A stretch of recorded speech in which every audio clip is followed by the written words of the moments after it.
Welcome back. Trump Media and Technology Group, that's the parent company of Truth Social, is asking Congress to step in and investigate the Securities and Exchange Commission. The company alleging politicization in the delay of a merger with Digital World Acquisition Corp. Truth Social has been trying to merge with DWAC, the SPAC, now for over a year. Writing in a letter to lawmakers, quote, the obvious bias of SEC leadership irrevocably taints the agency's ability to conduct an impartial inquiry, writes Truth Social. Joining me right now is the CEO of Truth Social. He is former California Congressman Devin Nunes. Devin, it's great to see you today. Thanks very much for being here this morning. Well, you dealt with the leadership at the SEC when they were in different jobs, right? When you were probing the investigation of Russia collusion. So you've got a background with some of these folks. Tell us what you know. Yeah, look, we do. And look, I wanted to give everybody the benefit of the doubt. We've walked through the process. You know, we're a privately held company, as you said, and we're going through a typical merger process with what basically is a finance company, a financing mechanism. Now, look, typically these deals, Maria, they get done somewhere between 90 to 120 days. You know, we're going on now almost a year, and we've heard absolutely nothing. And so I think what's going on here is the SEC is simply just trying to run out the clock so that the lifetime of the SPAC, of this finance company, it ends in September and it dissolves. And that's what's going on here. Now, you ask me, who are these players? Well, look, Gensler, the head of the SEC, is someone who was heavily involved in the Russia hoax. In fact, he was the guy who helped to finance the Russia hoax. He was the treasurer of the Clinton campaign back in 2016. We investigated all of this in 17 and 18. And look, we found out that he was the guy who made the payments to a law firm who then moved it on to Fusion GPS. I think all of your viewers know that story. Now, look, how can a guy who I investigated, who clearly funded a dossier to target Donald Trump owns Truth Social, as I think most people know, how can that guy be in charge of this? But look, just to go even deeper, if you want to know how deep this gets, it happens to be that Peter Strzok, who we also investigated, who was the FBI man in charge, who actually investigated the Russia hoax and helped to create the Russia hoax in many ways, and who was ultimately fired from the FBI, his wife also is one of the top people at the SEC. Now, look, we've asked simple questions. Why are these people involved? How can they possibly be unbiased at the SEC if they're people that we have had under investigation or related to people? In any normal world, you would recuse from this. Any lawyer involved, I mean, look at all the people that recuse themselves in typical business deals.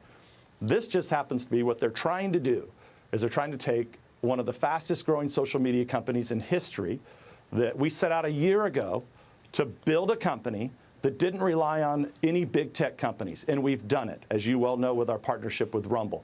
So, and here we are doing this just on startup capital, and we can't have access to the capital markets like any other company can. I think it's really, really corrupt.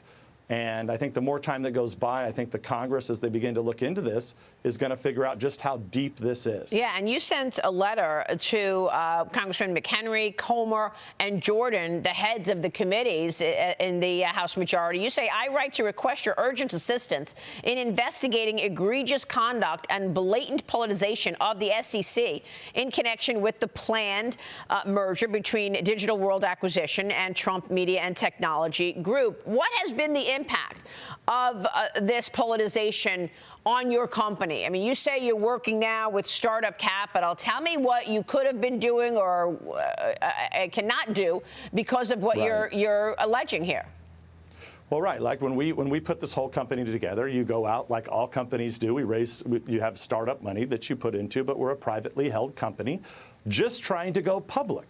Right? And how many times, you know, when I was in Congress complaining about this issue, about how the big tech companies were censoring people and not treating people fairly, how many times did we hear people on the left that would say, and members of Congress say, oh, well, you guys are Republicans, you guys are business guys.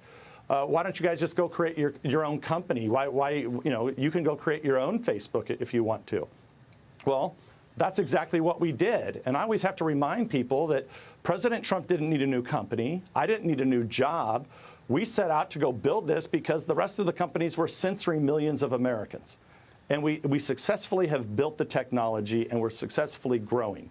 But now for us to truly, I mean, nobody can really think that a small company like ours, I mean, yes, we have millions of people that use the platform, but how do you expect us to compete against somebody like, say, an Amazon or a Facebook, who have access to capital markets, who are worth hundreds and hundreds and hundreds of billions of dollars? These companies are bigger than most global empires. So all we're doing is we're going out, starting a small company, creating a very successful social media platform, and then just trying to go public like every other company has done in this country over the past 100 and some years. And they're not allowing us to do it. And I think this is just, it's a really good example of how corrupt this city here in Washington, D.C. has become. Every single agency has been corrupted here. That's unbelievable. How did that happen? And wait, before you go into that, have you heard back from Jim Jordan or James Comer on any of this? Yeah, I mean, look, we've been briefing them. I was here in Washington for the last couple days, and I think a lot of people, a lot of members of Congress, people that I worked with, they're like, "Hey, what's the holdup? What's going on?" And I said, "Hell, I don't know." You know, they don't even. These are people who won't even respond to us. That's how corrupt it is. Like, it's not like we, you know, Maria, if you or anybody there on your panel went and started a company, and you filed all the appropriate documentation, you would not be sitting here a year later. Yeah. With no answers. Well, I mean, and look, so, you point out the history. You were, you know, really tough during the Russia collusion lie. You came out with truth and you reported it, and you came out with your Nunes memo to indicate this was a lie made up with by the Clinton campaign. The FBI pursued it, even though they knew better, and it went viral. And now you're telling us that the SEC chairman was actually part of that. Right. Well, that's exactly right. I mean, you can't make this up, right? Yeah. I mean, a guy that we had under investigation, that we proved clearly that he's the guy that helped to launder all this money through a law firm to pay for the documentation, the Steele dossier. And how is this guy not recused? That's the point that we're making here. There's several people. How did all these people that were involved in the Russia hoax, who lied to the American people for so long, are now in charge of the SEC, deciding basically who can become public and who cannot? I think it's hard for my former colleagues to not see what's right in front of them. Well, look, and that is that these guys are politically biased, out to get Trump, out to get us. And the people who abused power in 2016 are now back in power. Jake Sullivan, for example, put out one of the first tweets in the Hillary Clinton campaign that Trump colluded. But I want to get your take from the FBI standpoint, because Bret Baier sat down with FBI Director Christopher Wray last night. He asked about the agency's objectivity, their credibility, especially when it comes to questions over the Biden laptop. Watch this. You know, I hear these claims of politicization, but I can tell you that the FBI is and is going to stay independent. And that means following the facts wherever they lead, no matter who likes it. No, Devin, your reaction to Chris Wray? Look, I don't know, man. Maria, I don't know what planet that guy's living on. You have half of America who knows damn well that the Department of Justice is completely corrupted to the core. Yeah. I mean, look, they're so tone deaf right now, Maria. They're fighting over building this huge, brand new FBI building somewhere in the Washington, D.C. region. And the question is not like, well, why the hell would we be adding more bureaucrats here, more left-wingers here, more people that are going to be corrupt? We already have enough here, and now Virginia and Maryland are fighting over who's going to get the new building. I mean, that's how crazy this is. And I was talking to a lot of Republicans last night who were like, how did we get to this point where now you have an FBI that was involved in the Russia hoax? You have an FBI who has missed numerous threats.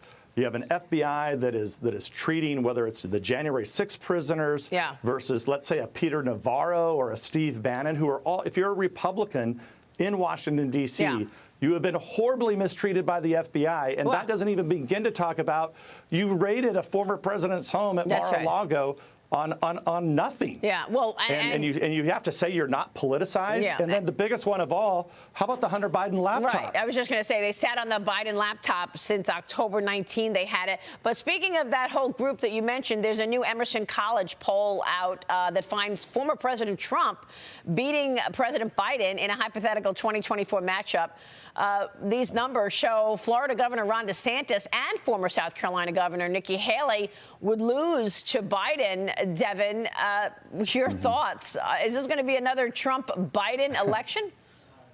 Look, I still find it hard to believe that Biden's going to run, but I don't know. They don't have anybody to take his place. But look, I know this with President Trump. This is the challenge that I think everybody has with him. And, and I work with him now. The guy works all the time. He works late into the night, gets up early in the morning. I mean, he's always out there doing things. And look, for the other Republicans, that many of them who I know, many of them who I like, but they have this challenge of who's going to go into the Rust Belt. Like President Trump, if one thing President Trump really believes to his core, he doesn't like all these factories that have been closed down in the upper Midwest. That's why he was able to go out and turn out the votes like never before and win these states like Michigan and Pennsylvania and Ohio and Wisconsin. And I think that's the challenge. If people that want to run, they got to show how you're going to go get those votes and ultimately beat whoever the Democrat is. All right, we will leave it there. Devin, it's good to see you. We'll be watching your plight with the upcoming IPO and what the SEC does about it. Devin Nunes, thanks very much. Thank you. We'll be watching.